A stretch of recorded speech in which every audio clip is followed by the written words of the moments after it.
તો વધુ એક મહત્વના સમાચાર અમદાવાદ ફ્લાવર શોના સમયમાં ફેરફાર કરાયો છે। હવે રાત્રે 10 વાગ્યા સુધી ફ્લાવર શો જોઈ શકાશે। રાત્રે 9 વાગ્યા સુધી ફ્લાવર શોની ટિકિટ મળશે।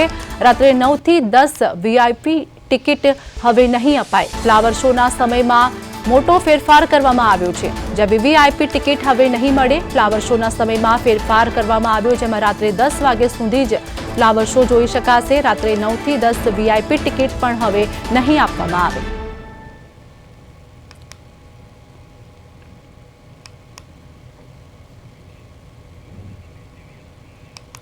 સંવાદદાતા મૈત્રી વ્યાસ અમારી સાથે જોડાયેલા છે। ફ્લાવર શોના સમયમાં મૈત્રી ફેરફાર કરવામાં આવ્યો છે, વીવીઆઈપી ટિકિટ પણ હવે 10 વાગ્યા પછી નહીં મળે।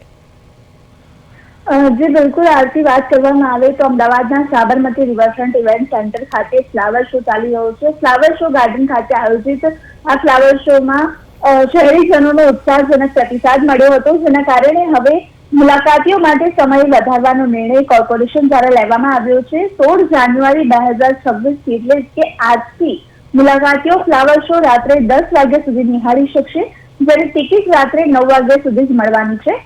અને મુલાકાતીઓએ રાત્રે 10 વાગ્યા સુધીમાં મુલાકાત પૂર્ણ કરવાની રહેશે। ત્યારબાદ આને બંધ કરવામાં આવશે અને નાગરિકોએ ફ્લાવર શોને આનંદ મળી રહે તેના માટે આ વીવીઆઈપી જે ટિકિટની વ્યવસ્થા કરવામાં આવી હતી તે પણ હવે ઉપલબ્ધ રહેશે નહીં અને સવારની જે વીઆઈપી ટિકિટ છે તેની વ્યવસ્થા યથાવત રાખવામાં આવી છે। સવારે 7 વાગ્યાથી લઈને 8 વાગ્યા સુધી સમયમાં વીઆઈપી લોકો જે છે તે ટિકિટ લઈને મુલાકાત લઈ શકશે। ત્યારબાદ 8 વાગ્યાથી 9 વાગ્યા સુધી આની ટિકિટ રહેવાની છે અને ફ્લાવર શો છે જે 12 વર્ષથી જે નીચેના બાળકો છે, સૈનિકો છે, વિકલાંગ વ્યક્તિઓ છે તેના માટે નિઃશુલ્ક પ્રવેશ રાખવામાં આવ્યો છે। જી આભાર મૈત્રી, સમગ્ર માહિતી આપવા બદલ।